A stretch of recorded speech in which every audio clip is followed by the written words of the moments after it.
You're welcome back. This is NewsFile. It's your most authoritative news analysis platform. And as always, here on NewsFile, we put Ghana first. So Bright is still here with us, and joining us is Professor Abraham Kwabena Annan. He is director at Noguchi. So thank you very much, Prof, for making time to join us. Thank you very much. Right. So where does Ghana stand now as far as the coronavirus pandemic is concerned? So on your screens, you can see where we are now. Ghana's situation: confirmed cases 1,279.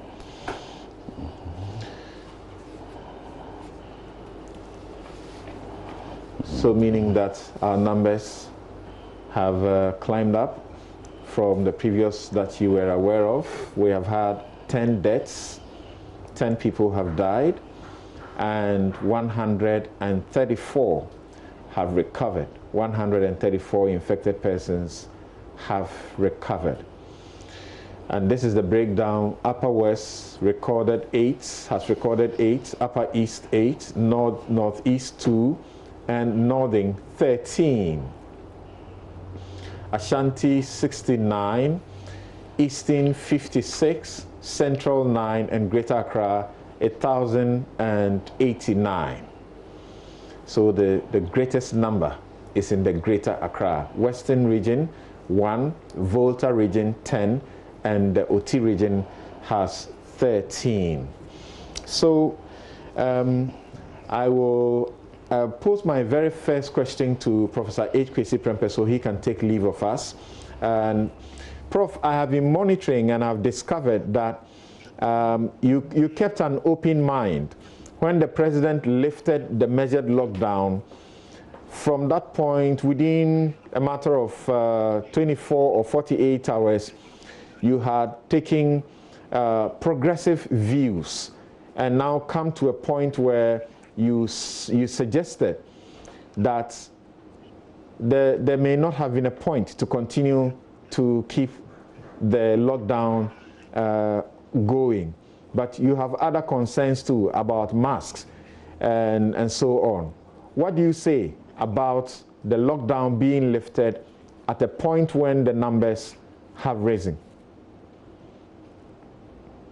Good. I mean, so the point that I made in that post that accompanied, that followed the president's announcement of the lifting of the lockdown is essentially that it didn't come to me as a surprise first. Right? People seemed surprised by that and a bit agitated by it. And I was making the point that if you look at even the lockdown from the beginning, we went for a fairly limited lockdown. We didn't go for a strict lockdown. We didn't go for a lockdown that was accompanied by a curfew. We allowed for quite a bit of movement to the extent that we kept municipal markets open and the like. That in and of itself should have told us that the political authorities, based on whatever advice that they have gotten or based on their own estimate, had a particular view of a lockdown, that we as a country could not go for the India-style lockdown or the Wuhan-style lockdown. I'm not sure anybody can go for the Wuhan-style lockdown, and that this is what we could live with. So coming from that, and the fact that when it came time for the 2-week to elapse, we extended it by just 1 more week. And then we made good after that 1 week on basically on the expectation that it would be lifted. I was a bit, I didn't know why people were that surprised. There is no science really to this, to when is an appropriate time to either impose or lift a lockdown. This is an evolving situation. Countries, there is a whole lot of variation in the country responses to COVID-19, if you look around the world. And I think in a sense that is helpful because then we can also measure, at least after the fact, or sometimes even contemporaneously, which one is working and which one is not. There's been a lot of different country experiences and experimentation in this thing. And my view is that when you look at the Ghana lockdown, where in some parts, we didn't even seem to show a lot of resolve in actually enforcing it. It wasn't really even the limited one wasn't being enforced very strict, right? That is one. And our capacity to mitigate the social consequences was considerably weak. And we were not able to we've not been able to roll out the kind of social mitigation and economic mitigation measures that we had even promised. So when you look at all of that, then based on the information the government seemed to be giving us, I thought, well, what's the point to keeping this, right? What's the point to keeping this? Maybe what we should then do is move into a different mode and say, look, this is the path. Social, fiscal distancing, face masks, these kinds of things are the ones that we really need to do. Because if you look around the world so far, the tentative evolving evidence suggests that this is not the kind of, that behavior modification matters a lot in this matter, right? Behavior modification by citizens actually is critical. And so I look at it and I say, well, it appears that the state has reached the limit of its capacity, at least in terms of enforcing a lockdown. So it should move into a different mode, which is continue to do the contact tracing, continue to do the testing, continue to do isolation, continue to do the treatment, and then we citizens then bear the rest of the burden of behavior modification, and that the two together with public education, enhanced public education, is what we really need to do. So I don't have an answer to whether or not the lockdown was lifted too soon. I don't know what another week would have accomplished. All right. I don't 2 weeks would have accomplished. Yeah. I don't have a sense of the right time to lift a lockdown. But what the information driving the decision. So far, the only thing that I have been worried about is about the information. And I'm happy that this segment will look at the data management issues around our responses. I think that the information has been too aggregated at the national level. This requires a lot of behavior modification on our part. So we need a lot more disaggregated data on how the virus is behaving in our midst. We need to know where it is in terms of like hotspots, clusters. We need to have that kind of level of disaggregation because it's about us. It's about our lives and our livelihoods and our risk to sickness and stuff like that. And those pieces of information, in my view, have not been easily forthcoming from government. We need to know these things. We also need to know, for example, the rate of infection. What's the R0, as the experts call it? What is R0? How many people is one single infected person infected? What's the trend? Is it coming down or not? Without that, given the information that the government has given us so far, I saw no point to actually continuing the lockdown. But we need more granular information from the government about the epidemiology of this virus within our midst. It's really not just a pure science kind of conduct. If there's any science also, it's not just hard science. It's a lot of social science here, a lot of sociology, a lot of politics, a lot of economics. And as I follow you, Prof, I discover that you have been reading quite a lot on it. And so you are able to make, judgments that helps the discourse here in the country. My final question to you will be your concerns about mask wearing and it being made mandatory in the manner it's been made. If you can deal with that quickly for us. No, I think one of my early responses after I posted that reaction to the president's lifting of the thing was, I was a bit surprised when I went out a day or two after I stepped out of the house, the day or two after, to discover again, a general very lax atmosphere. And I worried that because we had come to put almost all our eggs in this lockdown basket, the moment it was lifted, people may have actually read that to mean, hey, all bets are off now, we can resume our lives. And I think that is probably where we erred, that we should have accompanied probably even before doing the lockdown, just sent a lot more signal about, real public education, reinforcing the other non-lockdown measures about fiscal distancing, about wearing of masks, and about these things.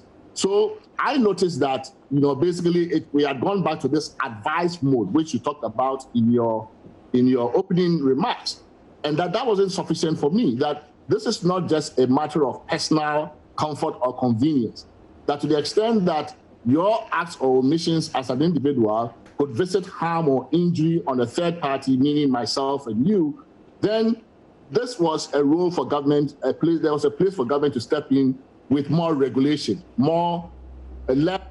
lot more diktat. And that's essentially the point that I took, that if indeed this is where we are now, we can leave our homes, but the risk is still there, then we need to take measures to mitigate those risks, like wearing the mask and doing these things. And so I was a bit alarmed that we had almost come back to like square one, where everybody was basically carrying about in public in the same fashion. All right. So but I agree with you. I'm happy that we are moving away from just advice and nudging to actually requiring this. But you are correct that the Rex press release does not constitute law, and that if we want to have legal bite behind these things, we must use the legal tools that have been given the government to actually do this properly. All right. Actually, whether it does it by bylaw, however it does it, it must have legal backing behind it. All right.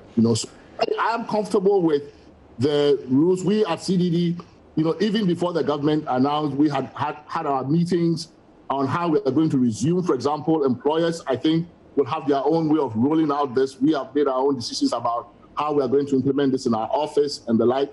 And I think we had taken an even more stringent approach to it than the government did. Right. So far, I'm fine. But what I'll say is that there's so much variation in the national responses. The facts are still evolving. The science is still very much in flux. And so there's a lot of learning that we're all doing almost in real time. I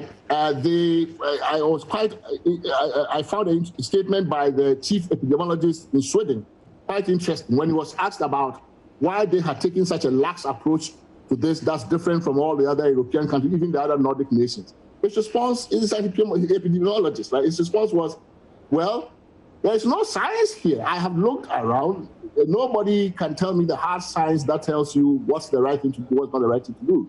So, and our responses in Sweden are not, significantly worse than what we are finding in other countries. So it tells you that even within the science community, there is a lot of course, as you would expect, a disputation and an opinion as to how this is evolving. So I think more knowledge is what's important, but more information, more transparency from government. We are not children. We know how to handle information. We should be fed the information that government gets it, and make some of our own behavior modification decisions based on information we know. Professor H. Kwesi Prempeh, we are so exceedingly thankful that you made time to speak to us this morning. Thank you so very much, Prof. Thank you. I can now enjoy listening to the rest of the show. Thank you. Okay, so as you know, this show, as always, is brought to you by the candid sponsorship of Consolidated Bank. We stand with you. MTN, everywhere you go. Duraplus, where Duraplus goes, water flows. Okay, so there's one other here that the FDA has issued a statement about, so I'm not too sure about that yet. Bank of Africa, as strong as a group and close as a partner. We lead, we build you a home. Enjoy learning. Keep learning, even in the pandemic. All you need is your Digibox, and you can have your children or your wards tune in to continue their schooling even in these times that they are out of school.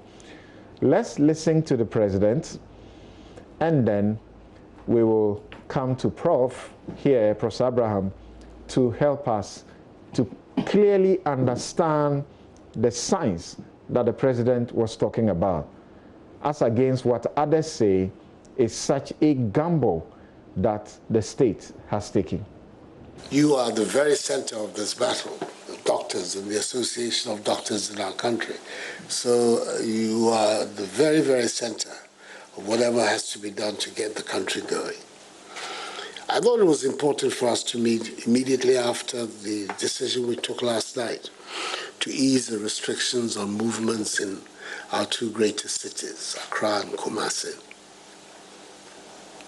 and to get a bit of a flavor of how we're looking at going about this. Because at the end of the day, the decision has many, many, many ramifications: economic, social, cultural, as well, of course, as its health dimensions. And what we are required to do as the decision makers is to balance all these factors and then come to a conclusion and a set of decisions that will best protect our people and, of course, protect the economy of our country. We take it that the medical initiatives we've taken, expanding our capacity to trace victims of this disease,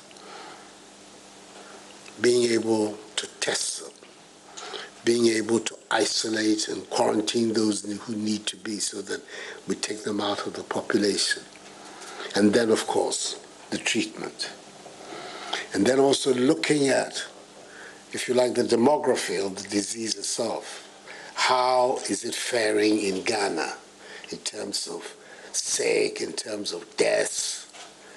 And all of those have been the basket of issues that has led us to take these decisions. We want the understanding of the medical profession as the basis for which we are going forward. So with your understanding, of course, then we are certain that the measures that are put in place will have the sympathetic treatment of those who matter. And that's really the reason why I brought you here, so that we can have a discussion and look at these measures.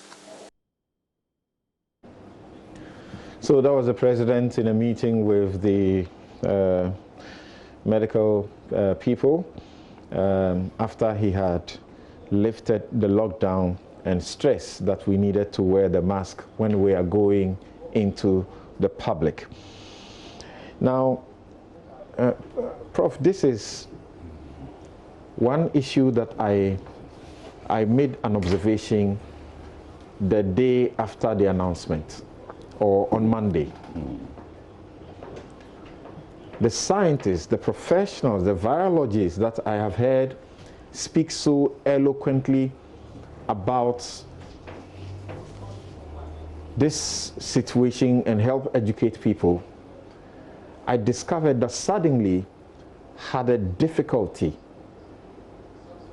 explaining the science that the president says backed this decision.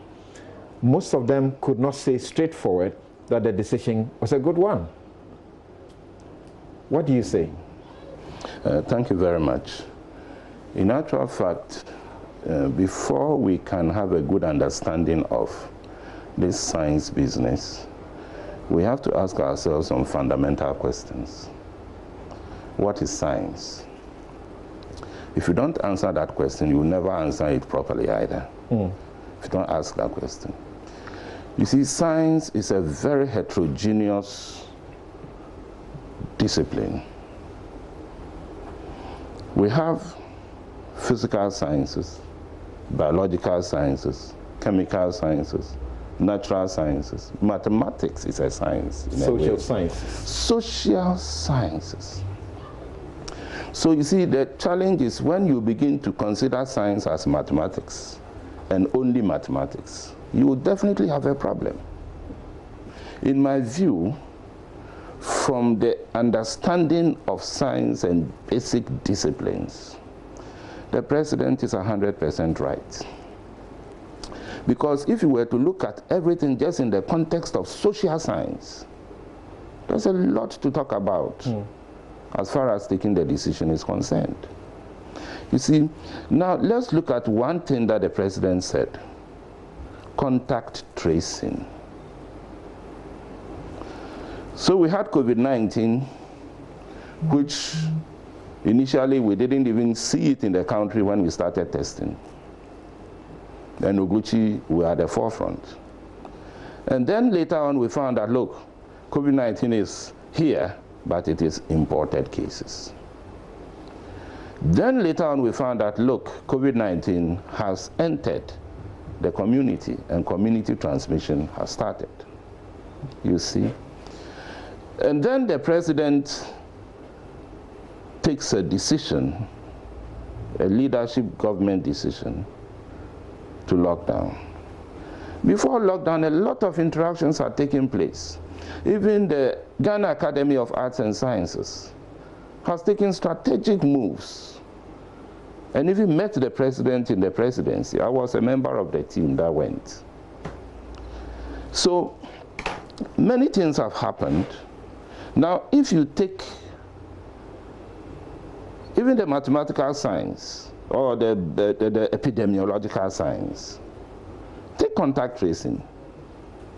If you identify one person who is infected, potentially transmitting, and you do contact tracing, and you find that this person had had very, real contact with, let's say, 50 people, and you quarantine the 50 people, and then you look for whether any of them had acquired the infection, contracted the infection. And you find that out of that 50, maybe 0, or 1, or 2. It tells you something about the signs of transmission, what's happening, you see. And then the president did something else as a national government decision, to also begin to do social, community screening, which was inputted by many, many stakeholders, including the Academy of Arts and Sciences. You see, so the community screening provides additional information on what is happening out there in the open community. And if you screen 100 people, and you were to find that 70 of them are infected, or you screen 100 people and you find that 2 are infected, or 1 is infected, it is science, it has meaning. And based on that meaning, you can take some decisions. Now, assuming you screen 100 people and found that 70 are infected, I believe it will be wise for you to lock down. Because if you don't lock down, the remaining 30 will soon be also infected. You have to lock down and manage the situation rigorously, more, intensively. But if only 1 is infected, then you weigh it against other, and the president said it, other social and economic factors. What is the average strength of the Ghanaian family in terms of standard of living, ability to even get food to eat? There are families that if they don't interact with externally for a day, 2, 3 days, they will not eat. They won't eat at all. Yeah. Maybe some people are in Ghana, they don't know what is poverty. I know what is poverty. I know it real, as personal experience, when I was a child. So please, you don't joke with these things. Because eventually, if you really understand epidemiology and disease transmission and epidemics and pandemics, you will understand that, look, if you are not careful, depending on where your people, the majority of your people fall in even nutrition and balanced diet and deficiencies in diet, if you don't know and you are not careful, what you will realize is that you will compromise the ability of people to be able to even withstand COVID-19 infection to the extent that even immunocompromisation will appear to be the case. That is why when HIV/AIDS came, you remember, it was a Becky Tambo, Becky, South African president. Yeah. When he said that HIV/AIDS is not caused by any virus, but it's caused by poverty, it's by nutritional. You understand? These things are intertwined.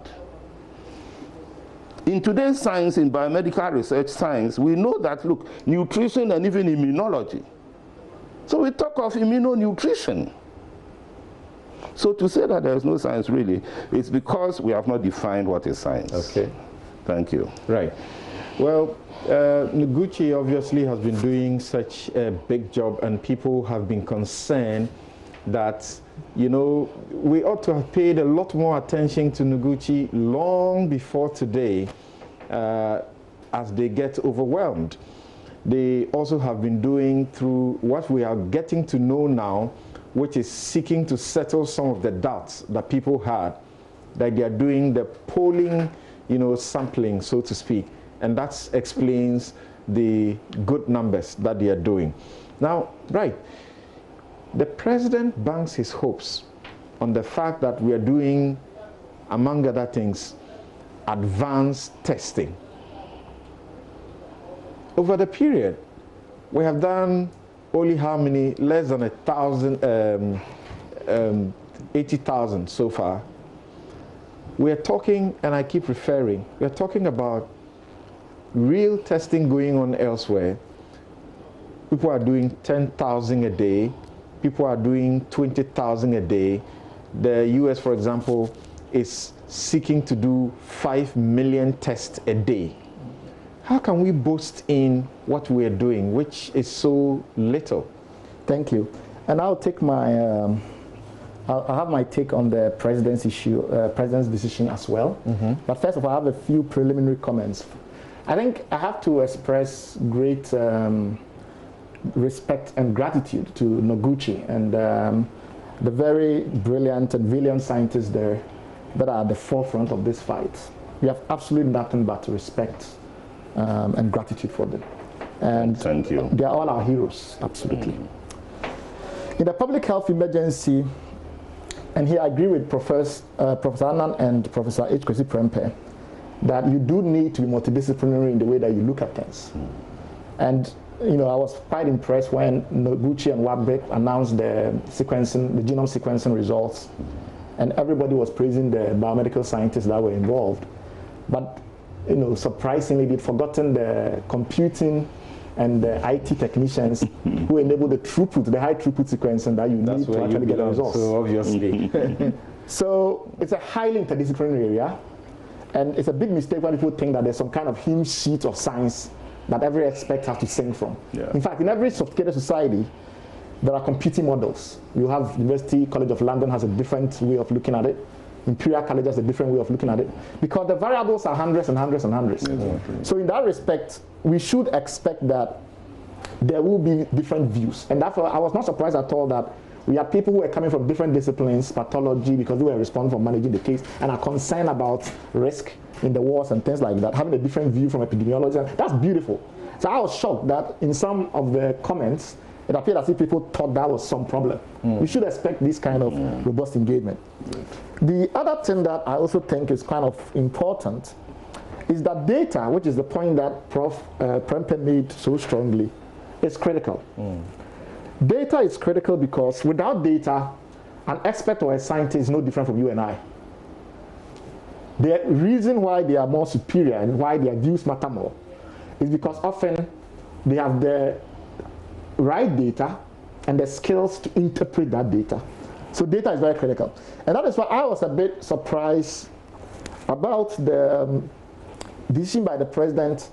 Not you need to take your time and adjust it well, unless you get it over the spectacles. Okay. Okay. Great. All right. I was a bit, I don't know what to say, worried or anxious when the president, in announcing the removal, did not have the right team at the Ghana Health Service publish a more comprehensive analysis and say, here is the modeling that we're working with, so that the discrepancies in minor data issues that were creating some of the contests, which was more than a contest of ideas and was veering towards distrust and mistrust, will be updated. Let me give you a reason why if you just look at the data as it's available. First of all, the data that is in the public domain, the general data, it's very difficult to use it for any kind of analysis. The one that they display, the media typically display.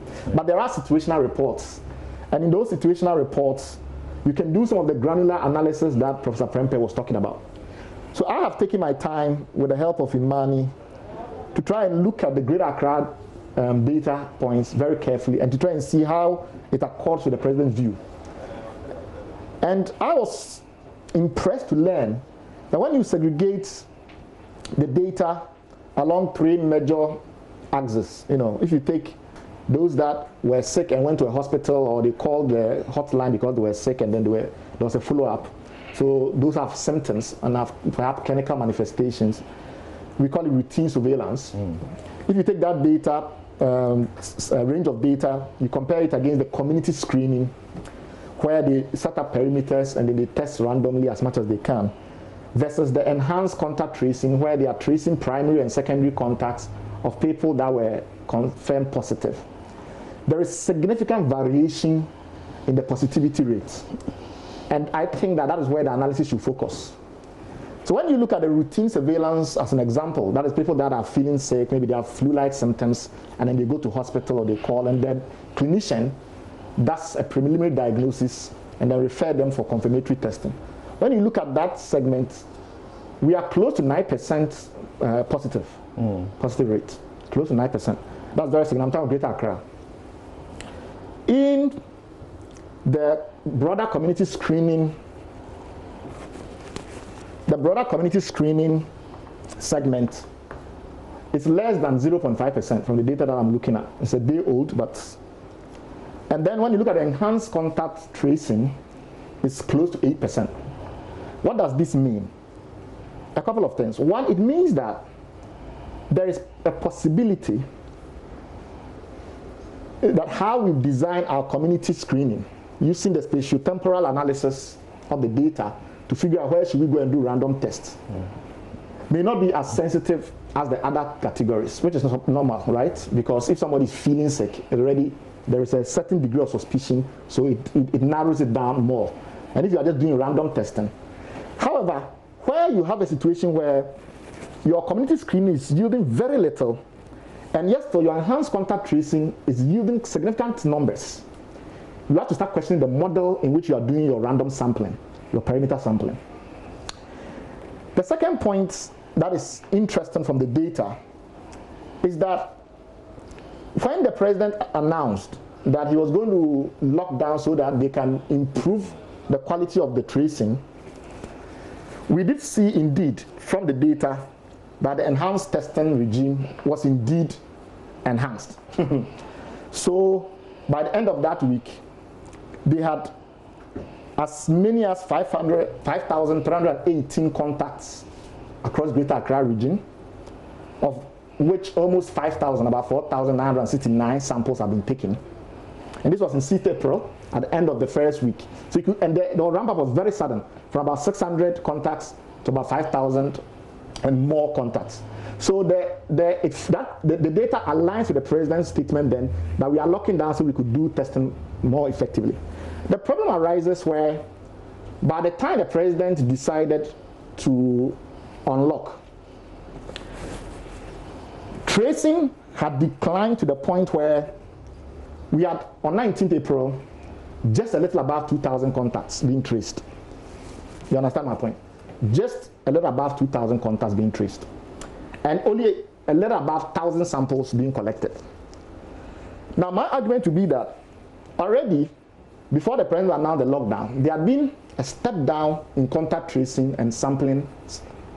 And therefore, an explanation is owed the public, whether that was based on a risk analysis that somehow we have a better handle of this problem, and therefore we don't need to trace as much and test as much.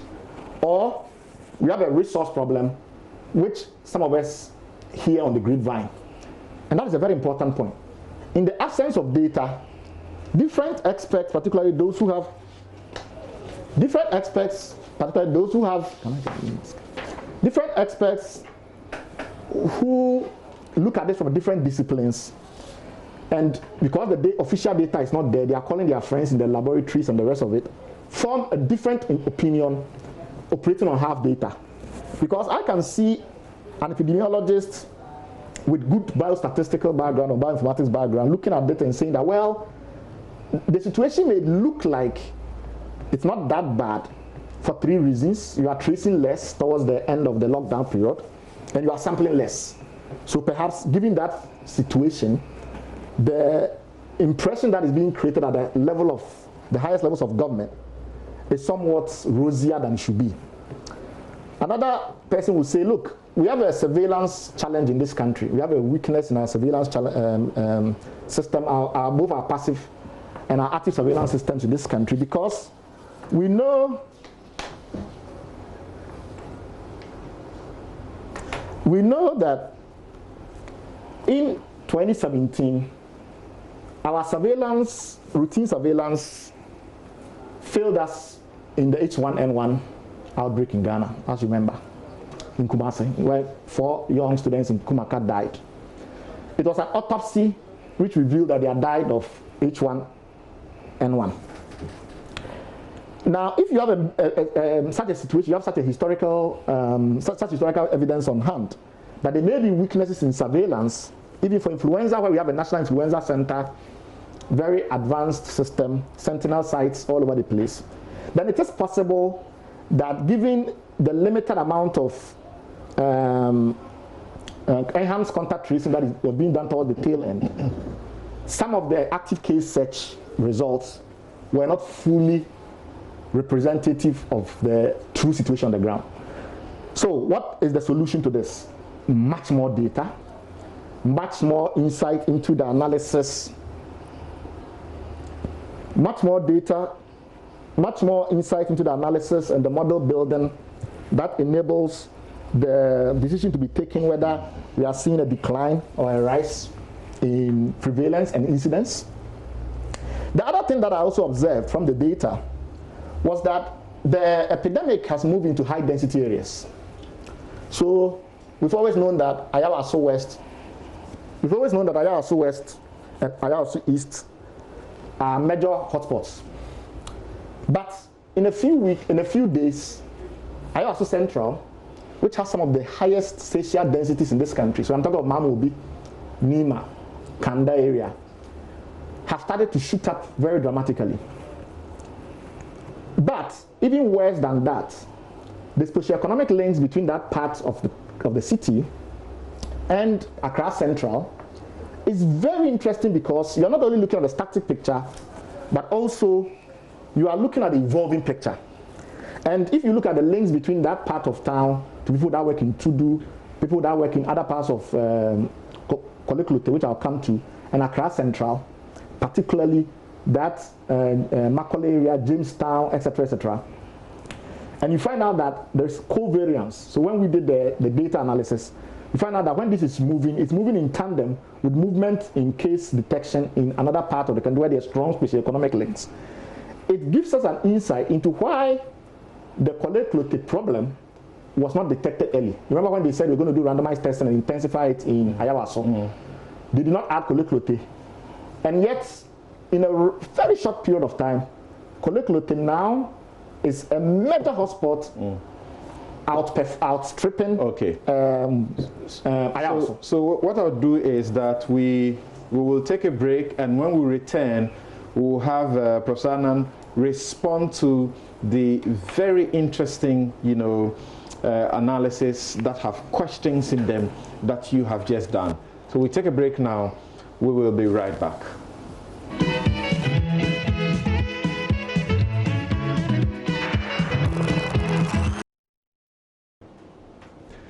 You're welcome back. This is NewsFile. It's your most authoritative news analysis platform. And as you know, here on NewsFile, we put Ghana first.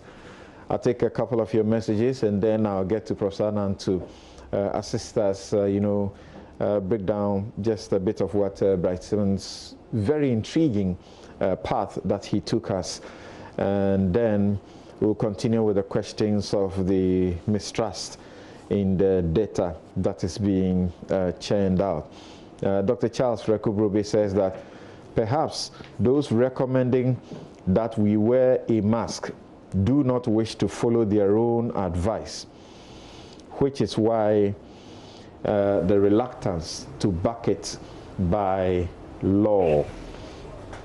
Also, Edu Jemfi says, Ghana is where she is because of kickbacks, middlemen, and lack of legal fiber to enforce laws and to conduct prosecution.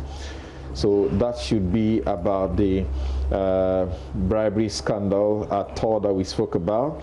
Also, lawyer Yao D. Opong says, anyone who suggests that Ghana may have to hold on with any criminal investigation until the civil suit in the US is determined should not give the impression that they are unaware of the established law that even in Ghana, both civil and criminal cases can be pending at the same time on the same facts.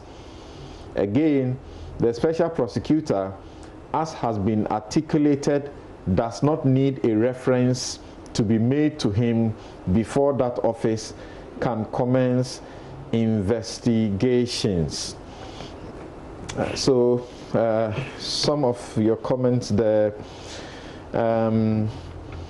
Okay, then just a couple more. Eugene Kuniba says, it seems the OSP is aware his removal is imminent, so he has given up on the work already. It's not easy to remove the OSPO. The president cannot remove the OSP at his whim. It has to go through a very laborious, difficult process, like you see happening to SHRAG bosses, EC bosses, NCC bosses, and Superior Court judges. A.U. Farouk in Tamale says that I urge government to provide face masks to the public before making it compulsory. Most Ghanaians cannot afford the PPEs due to the current situation. Then Kwekutre says, independent minds and intelligent guys, if you say Bright and Prempe are not fit, then please call for COVID-19 tests because you just came from China. All right, that's a different debate that some people decide to have. Now, Prof, let's get to very. I didn't anticipate that Bright perhaps will even have the capacity to get into this situation, the manner he went about it, yes, and using the examples from Kole Klote and all of that, seeking to suggest that it may be a gamble to remove the lockdown. Yes, thank you. Honestly, the Bright's analysis is very impressive. And that is part of how society is supposed to move. You should get different inputs, different impressions, different emphasis from different places and people. But I'll make some general comments. You know, in dealing with especially global health emergencies, the world has gotten into, or is getting into, new arenas. So in biomedical sciences, for example, we talk about emerging and re-emerging diseases or infections. So some are re-emerging in the sense that we know them and they come up in a different way, or like Ebola in West Africa, we had never had it before, and then it just came up like that. But then we have also emerging diseases like COVID-19. You didn't even know it at all. It's just come, it's introduced itself. So when you are also dealing with the response and control, the issues that Bright raised are very important, because diseases generally have characteristics. In Ghana, we have so many endemic diseases, and many a times they show us certain very interesting characteristics. Sometimes it's simple to understand, sometimes it's not that simple. Take a disease like bilharzia, blood in urine. We know that it is widespread in Ghana, but we also know that it is very focal in distribution. You find it in clusters in certain places, simply because of the way it's transmitted, because it requires water and a vector, a snail vector. But then, if you come to a disease like COVID-19, we all see it as a pandemic, and we see it like a disease that is affecting a whole nation.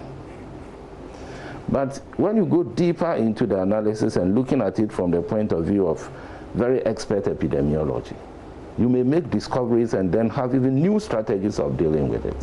And that is the direction that Bright has led us to, which is very, very good. Because the point about high density areas. Now, when you say lockdown, you know, you have to be very careful about what it means, because you have a society, a community. You have the demographic, you know, profiling is there. However, there is culture and sociology, and there is the way the community members, they live. So if you go to America or any of the developed countries and you do a lockdown, and virtually 90% of the community may be spread out beautifully in houses and homes. Now you come here and you find that in the high density areas, you would have locked down, but you have locked down clusters of people who, those clusters themselves require to be locked down. And that is the point. So that's the point Bright made. Listening to you, the decision is based more on science, not quasi-science, but say social, economic, reasons. Cultural. The WHO has even warned that in Africa, it does appear if we are not careful with lockdowns, it is starvation and hunger that will kill our people more than coronavirus. Yes. Some governments are becoming unpopular now. Ramaphosa is not being enjoyed by South Africans who need food parcels because they go, they queue, and for sometimes over 8 hours, no food is coming. Yes. For sometimes it doesn't come at all. So if you extend it also as a government, you are looking at a situation where you might be faced with getting unpopular rather than the normal situation where presidents and governments have taken advantage of this situation to boost their ratings and popularity. Yeah. So in reality, you see, the point you have made is very important. I'll come back to what I was saying. You see, when you look at the world today and you ask the question, health, what is health? It is both physical and psychological well-being. You see, many a times we are looking at it only in terms of the physical, the bodily health. There's infection, there's no infection. But the psychological can be even more serious sometimes than the physical, you see. And that is health, you see. So the point that Bright made is something that you know, should be taken further on in terms of Ghana's response to COVID-19. That in these high-density areas, we are beginning to see something, but we have to understand the phenomenon.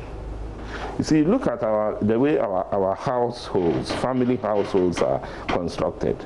Sometimes we even call them, the places where individual families are living, we call them family houses. You see, it is a cluster by itself.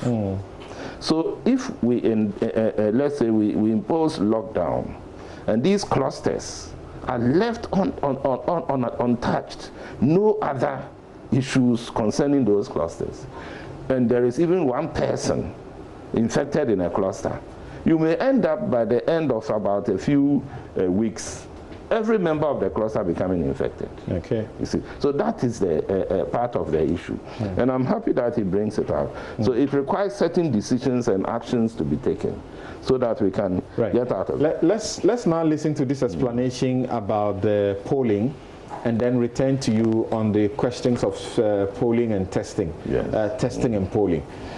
Let's listen. Our own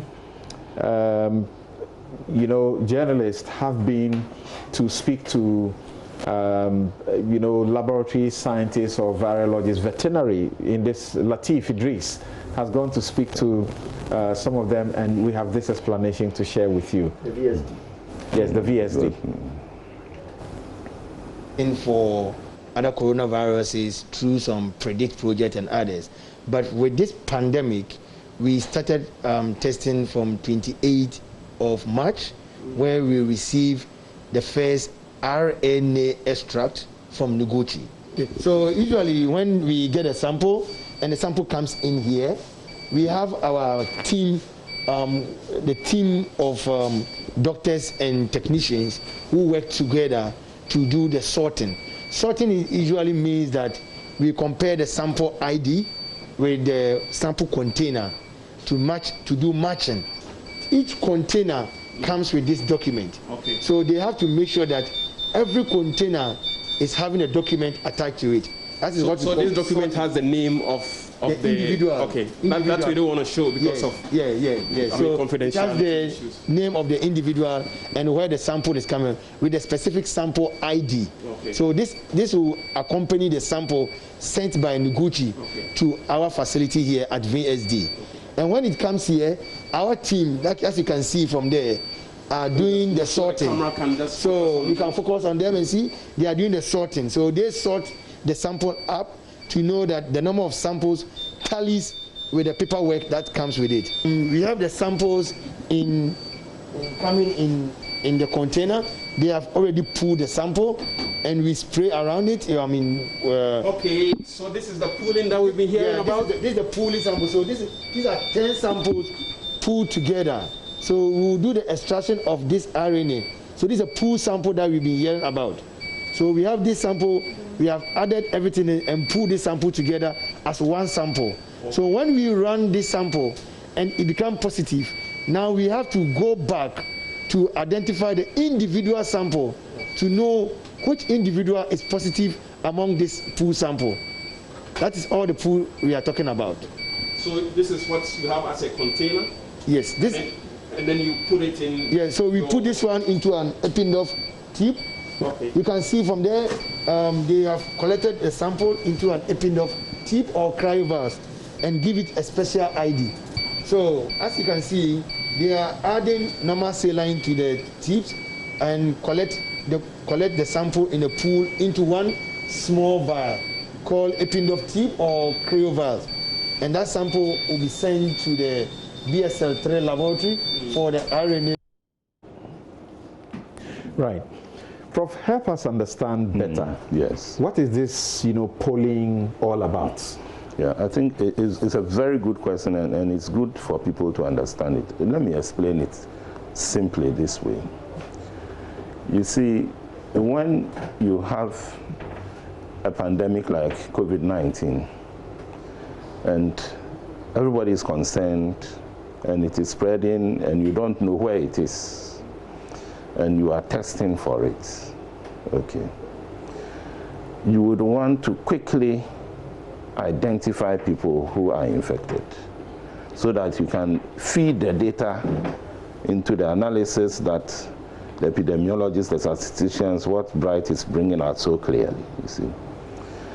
Now, you look at your testing capacity, and this is very good I'm saying this. Earlier on, some weeks to months back, I spoke to the media. I was asked the question, what is Noguchi's testing capacity in terms of ability to, number of samples to analyze in a day? I said, it's about 1,000, 1,200, 1,500. Excuse me, quick question. Have you stopped screening for all the other programs that use the RT-PCR and dedicated everything to COVID? We have stopped everything and dedicated everything to COVID. You see, a good question. So you see, so some people have heard that. So you said that your capacity is 1,200, 1,000, let's say 500. Now, how come now you said now your capacity is 5,000? So let me explain it. You see, in normal times, at the beginning, we were testing 10, 50, 20, our maximum is 100, you know. But as things are changing, the University of Ghana Noguchi Memorial Institute for Medical Research, we have a mandate. And you have to understand our mandate to understand how we work. Our mandate is so clear that we should conduct, you see, novel research into infectious and non-infectious diseases. Our second mandate is to build capacity. Capacity especially through training, especially training the next generation of scientists, and also training health professionals. You see, that's the second.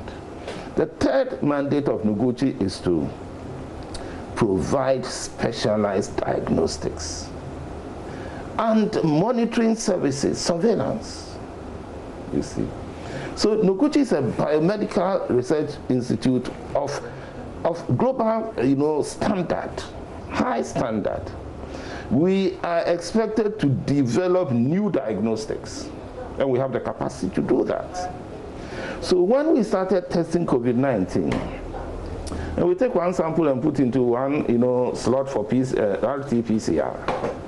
And then we realized that, look, we are now being confronted with the escalated, you know, sample, you know, testing, the enhanced testing.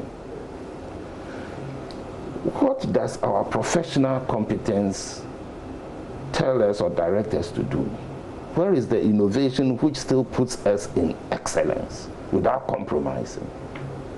That is where we looked at the analysis of samples by pooling. By pooling, what it means is this. You take 10 samples. You take a little bit of each into only one tube. Now, into that one tube, you have a little bit of each. But the question is, if you test this tube, should only one of these be positive? Will you pick it? So we did those, you know, analysis and standardization to ensure that using known positives, to ensure that as little as it is there will be picked positive. Wonderful.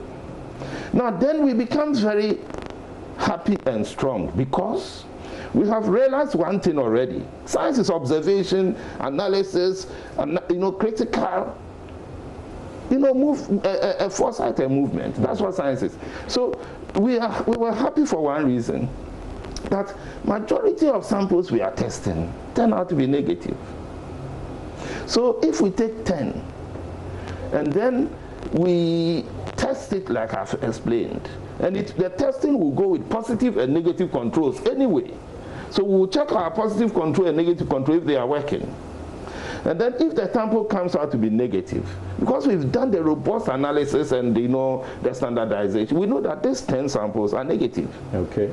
You see, we don't have to be by force always testing one at a time. No. Science and research and development and innovation, it's not like that. And necessity is a matter of invention. Now, do you know this thing that I've just explained, the meaning?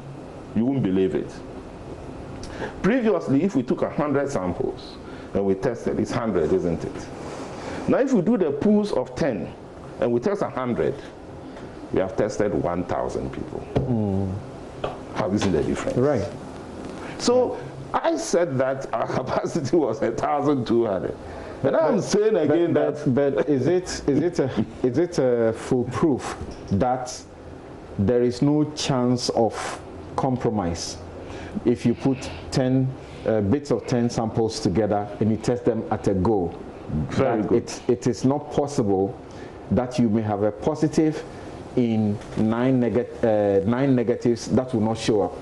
That is why we did the robust analysis to standardize a test. We don't just do it because we want to do it. Okay. We did it with clear protocol, using known positives, and because the known positives, we can even reduce the amount of viral RNA in the positive. We even reduce the amount of viral RNA, even in the positive that we are adding to the remaining 9 to make 10. Right. And then still take portions of even the one that has been reduced. And then we found that our system could take it. All right. So if you can take it, what is the problem? We don't have a problem. That is science. So then we moved on. So when we say we pool, that is the meaning. But let me tell you something. This pooling thing is wonderful and good for us. But we need to be extremely careful in the future. And that is why it is very important that we saw what the VSD, Noguchi, building capacity. That's our second mandate, build capacity of health professionals. You see, something can happen if we are not careful to control the spread of COVID-19 in Ghana. And the number of positivity goes up. If it goes up, to the extent that if you take, let's say, 100 samples, maybe about 30 are positive, we can't pool anymore. Because almost every 10 that you take from 100 will have at least a positive. Okay. Because whenever you get a positive test, you now have to disaggregate. Okay. And disaggregation is not disaggregation. You now have to go and test the individual samples from which you took the from which you got a positive. Okay. Are you seeing? Okay. So we have to be extremely careful for the future, not to let this, COVID-19 continue to spread to a point that. So let's get to know a bit more of some specifics. And like you guys have done, and I think you deserve all the praise for this innovation. Of course, the world is innovating as COVID-19 is forcing us to. Even the use of ventilators. Yes. Now they are doing split use. One ventilator is being used for as many as 4 people, and that wasn't the case normally. Right. So when we deal with the specifics, we want to know the number of samples that you may have dealt with so far, the number of samples you have processed, So at Noguchi, as at yesterday, we had tested a total of, we had actually processed a total of 80,273. And we had tested 75,687. And of course, we know the positivity and things like that, the number of positives and things. So that was the broad picture. And of course, the government figures that it brings is not just Noguchi figures. It is adding KCCR. Now, Noguchi, we have trained the veterinary, VSD. Theirs will be added. We have also trained, National Public Health Reference Laboratory. Theirs also will be added. We've also trained CSIR. That one too will be added. So the picture brought by the government, arranged system is the global one. And if you compare it directly with that of Noguchi, you end up now having people becoming confused. And that has to be done very cautiously. Okay. What sorts of samples are you collecting? Throat swabs, sputum, stool? Okay. And what's the advantages and disadvantages in either of these? Again, you see, when you mention the ventilators, some few weeks or months back, if you made a suggestion that one ventilator will be used for 2 people, even just 2 at the same time, medical professionals will tell you that you are mad. There's something wrong with you. Because there could be cross-infection. But as you yourself, you said, necessity is the mother of invention. Now that we realize that if we use one ventilator on one person, 3 people will die, we we find a way of using it on 4 people without cross-infection, because the concern is cross-infection. I hope you get it. Yeah. And we have already mechanisms and measures that we can use to avoid cross-infection. We have so many filters, different kinds, different types. There are filters we call HEPA filters that no pathogen can pass through at all, and it's already there and we know. So you can prevent the cross-infection. Therefore, you can do that. Now let's come back to the testing. The standard testing for COVID-19 required the use of the swabs. Nasopharyngeal? Nasopharyngeal, using through the nose for the back of the throat, and also through the mouth, also for in the close to the, a better inside.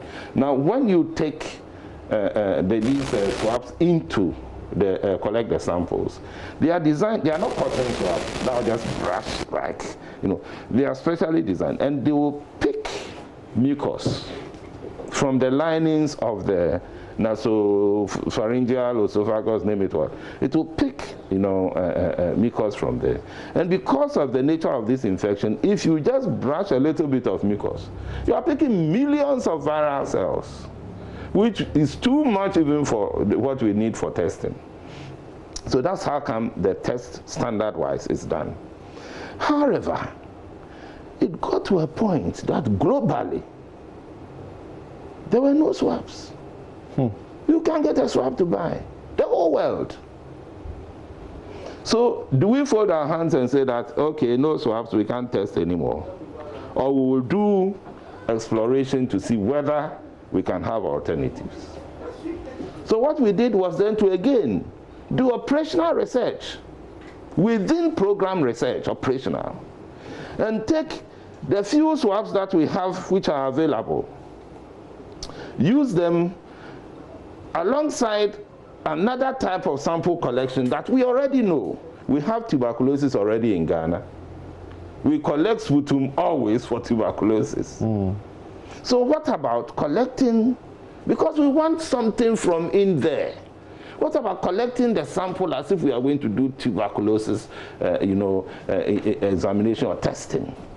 And then let's check and see whether the swab and that kind of sample, what will it tell us? What will it give us? And that investigation showed that, look, the person who is positive by swab is positive by sputum. The one who is negative is negative. So, you see, this is life. This world, I used to be the president of the Ghana Red Cross Society. We talk of first aid. One of the most important rules about first aid is that whenever you have to save life, you must be trained to the extent that you can use the materials that are available to save the life. Not that you say that, oh, I don't have a stretcher. You don't have a stretcher. What do you mean you don't have a stretcher? You can make a stretcher with shirts and sticks. I hope you get the point. Yes, that is what science is. And that is what we do. We have to do it because we are supposed to be creative and create science ourselves and introduce new methods and approaches. So it is important for the public to understand what is the University of Ghana Noguchi Memorial Institute for Medical Research, and understand that we can do new things and introduce new concepts. Good. So some people are interested in knowing whether even with the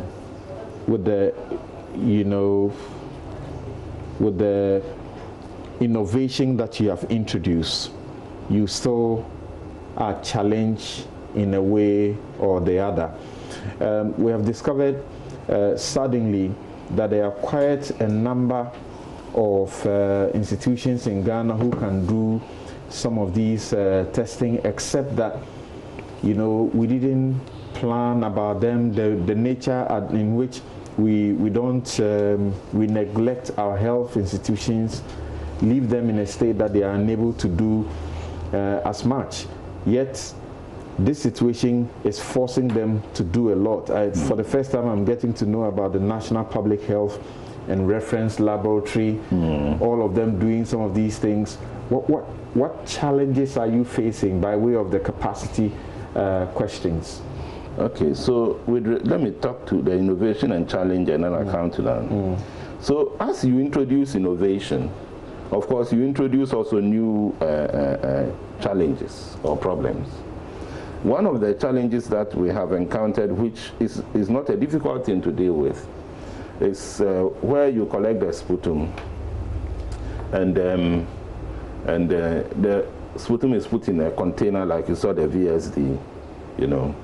And sometimes some people who are packaging the sample are not capping the container well and can allow a leakage.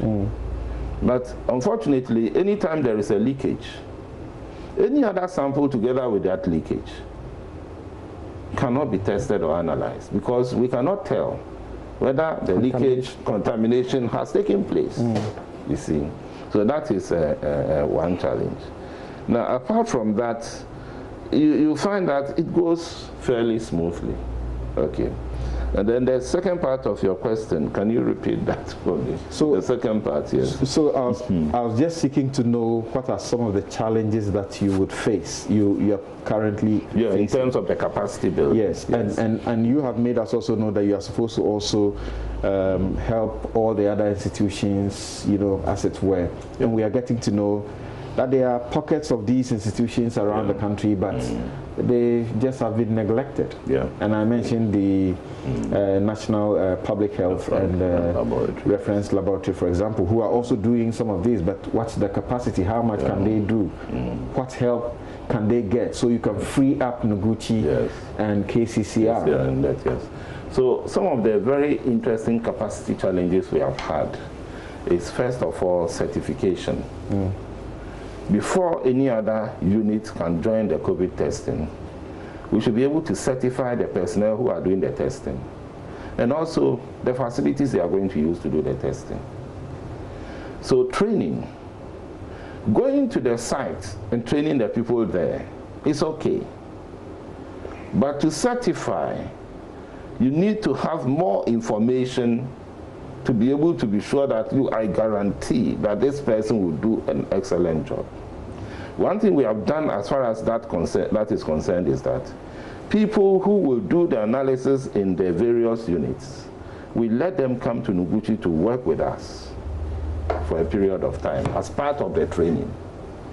So they also see what happens at Noguchi and have first-hand, you know, experience. And so that one has helped us to overcome that. The other second very interesting but unique challenge is that if you come to Noguchi, University of Ghana, Noguchi Memorial for Medical Research, and you see the way we work and the way we are set up, we are expected and obliged to meet international standards. So there is something called Quality Management System, QMS. And then other, you know, accreditation, good laboratory practice, ISO and things like that. QMS, for example, is so critically important because to handle samples like COVID-19 has so many biosafety issues. Even the laboratory scientists, the personnel working in the testing themselves can be exposed through unintended, you know, release, or name it what. And so it is so important that even the unit that is going to join the testing meets a certain criteria. And sometimes you may find that there are so many other units who could have joined, but they cannot because they will not meet the quality criteria. So one of the other things we should do, which WHO has already started, you know, building the capacity of laboratories to be able to meet quality standards. It's a very important thing generally for laboratories in Ghana. And there are so many laboratories who don't meet standards, especially some of the private ones. All right. Things like that. On this note, we will take our very final break, and when we return, we will hear from Bright Simmons. And there's, is it a question from Charles Rekubrobe? He says that, can Bright Simmons use that big brain to build a unique Ghana COVID-19 model using the real data he has so brilliantly dissected, so we don't have to be scared by the output of whose hypothetical approach? We'll be right back and we'll hear from Bright.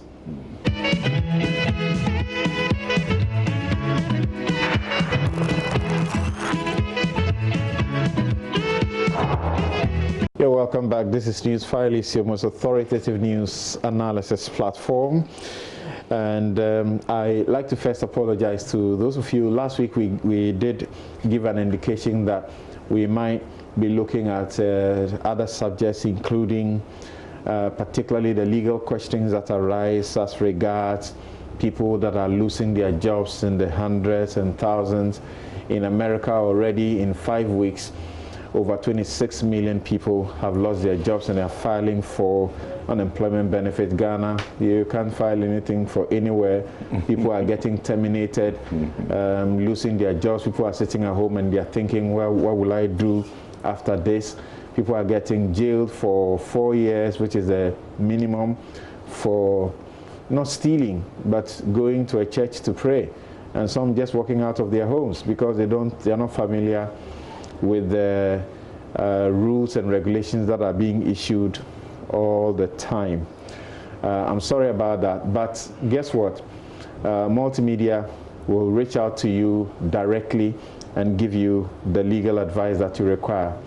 Starting tomorrow, Sunday at 2 p.m., I will be hosting COVID and the Law, and we'll deal with everything you need to know about the law and also to help you more particularly in this trying times.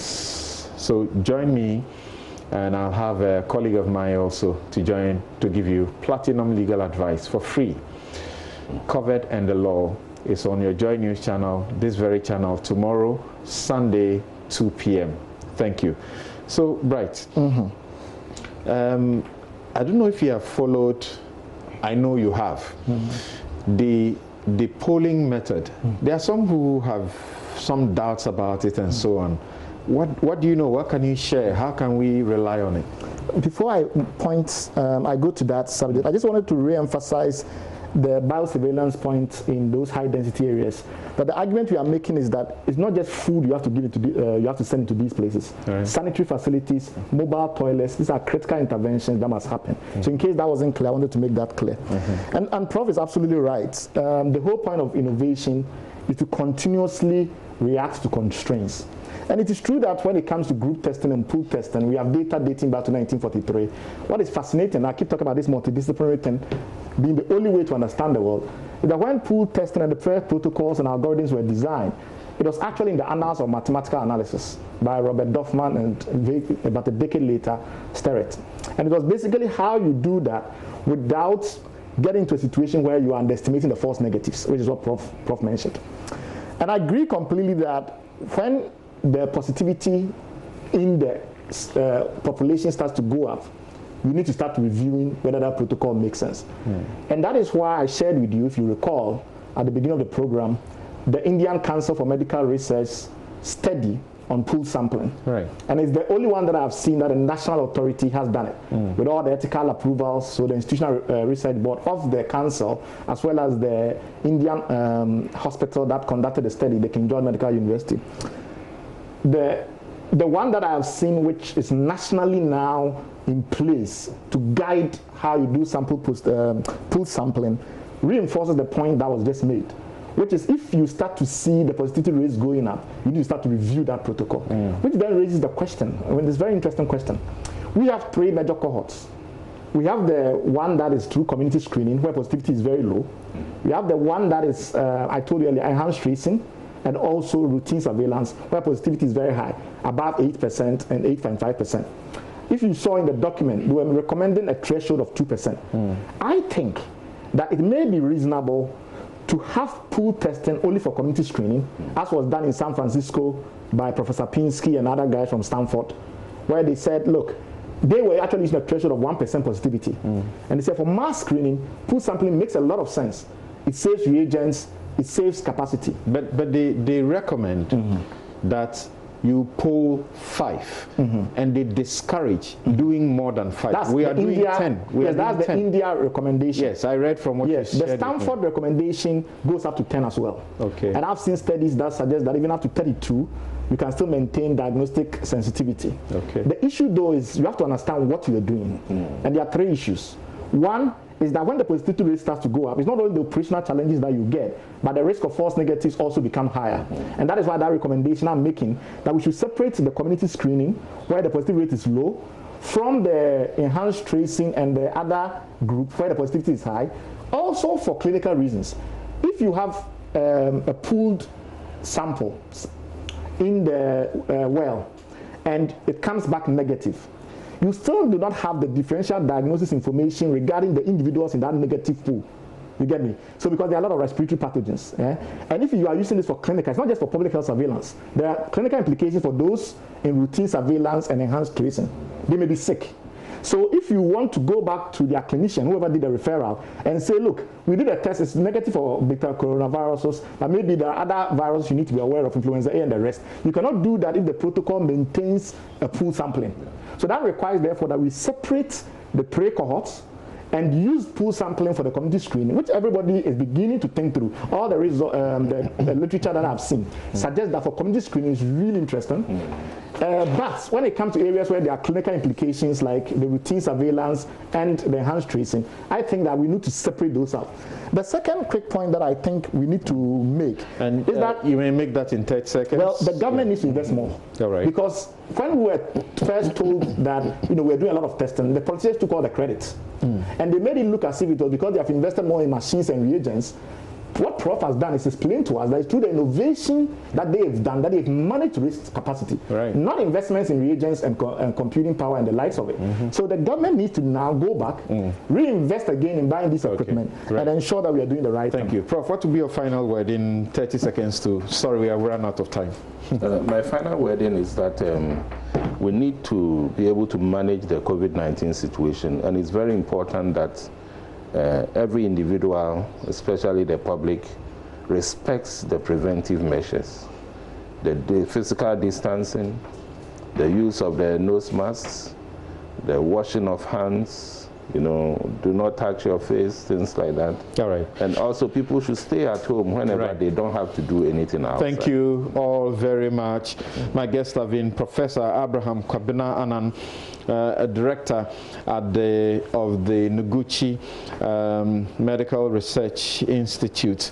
Bright Simmons is board member, Africa Population and Health Research Center.